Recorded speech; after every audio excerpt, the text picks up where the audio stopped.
পুঁজিবাজার একটা স্পর্শকাতর জায়গা এবং দেশের অর্থনীতির সাথে এটা ওতপ্রোতভাবে জড়িত এবং আমরা এখানে অনেক সাধারণ বিনিয়োগকারী তাদের টাকা পয়সা এখানে বিনিয়োগ করি।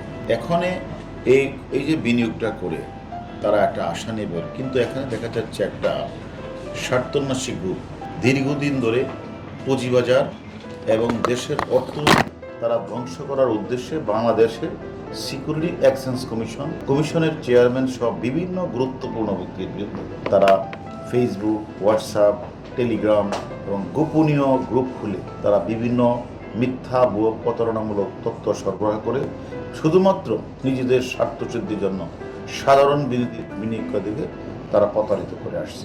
এটা তারা প্রায়ই করে থাকে এবং এটা বেশি না, 4 থেকে 5 জন ব্যক্তি যারা সবসময় সরকার বিরোধী কর্মকাণ্ডে জড়িত এবং ওই সকল ব্যক্তির বিরুদ্ধে বিভিন্ন থানায় একাধিক মামলা রয়েছে। এই ব্যক্তিরা কোনো কোম্পানির এজিএম হলে তারা এজিএমে গিয়ে একটা সিন্ডিকেট, তারা 5-7 জন যাবে, ওই এজিএমে যারা করে তাদেরকে বলবে যদি তোমরা আমাদেরকে টাকা না দাও তাহলে আমরা এজিএমে উল্টাপাল্টা কথা বলে তোমাদের এজিএমকে করে দেবো, আর যদি টাকা পয়সা দাও তাহলে আমরা তোমাদের কোম্পানির সঙ্গে ভালো বলবো। অথবা লিস্টেড কোম্পানির যদি কোনো কোম্পানির শেয়ারে বাজারে বা আইপিওতে আসতে চায় সেখানেও তারা ওদেরকে গিয়ে আগে থ্রেট করে। এই সকল চক্রের বিরুদ্ধে পুঁজিবাজার নিয়ন্ত্রক সংস্থা Bangladesh security exchange commission Ramna থানা তারা একটা মামলা দায়ের করে। আমরা Dhaka metropolitan DB cyber team south তাদের দল সবাই মিলে তারা তদন্ত করে 3 জনকে গ্রেফতার করে, যারা অনলাইন এবং সামাজিক যোগাযোগ মাধ্যম ব্যবহার করে পুঁজিবাজারের নিয়ন্ত্রণকারী সংস্থা এবং বিভিন্ন শেয়ারের দাম নিয়ে কারসাজি করে এবং গুজব রটনা করে। এই কারসাজিকারী এবং গুজব রটনাকারীদের 3 জনকে গ্রেফতার করার পরে আমরা এই সকল তথ্য আমরা পেয়েছি।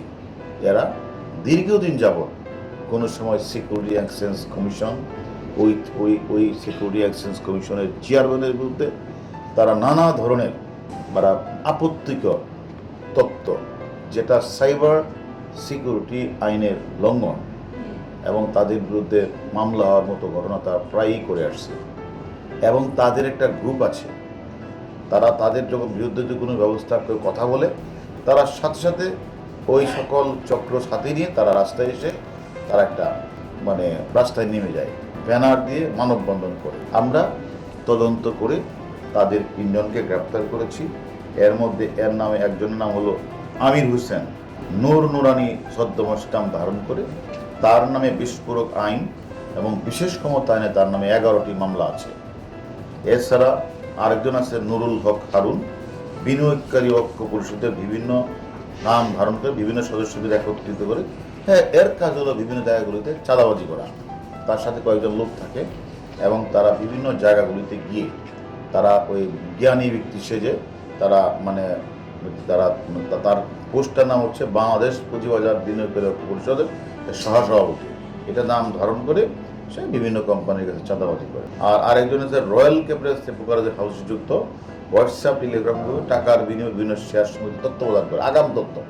সে যদি মনে হয় তার সাথে ওই কোম্পানির ভালো যোগাযোগ থাকে তখন সে করি কি সে তার হোয়াটসঅ্যাপ তারপরে বিভিন্ন তার যে যোগাযোগ মাধ্যমে এটাকে খুব ভালো বলে, এটা খুব ভালো কোম্পানি। তার আবার একটা হোয়াটসঅ্যাপ গ্রুপ আছে অনেক বড়, দিয়ে বলে যে এই শেয়ারটা খুব ভালো, এটা কিনলে লাভবান হওয়া যাবে।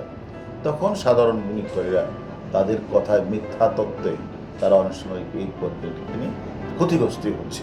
বিভিন্ন ফেসবুকে গিয়ে তারা বিভিন্ন চেয়ারম্যান, এক্সচেঞ্জ কমিশনের সদস্য, বিভিন্ন ব্যক্তির বিরুদ্ধে তারা সমানে তারা সাইবার ক্রাইম করে যাচ্ছে এবং তারা পুঁজিবাজারকে তারা অস্থিতিশীল করার চেষ্টা করছে।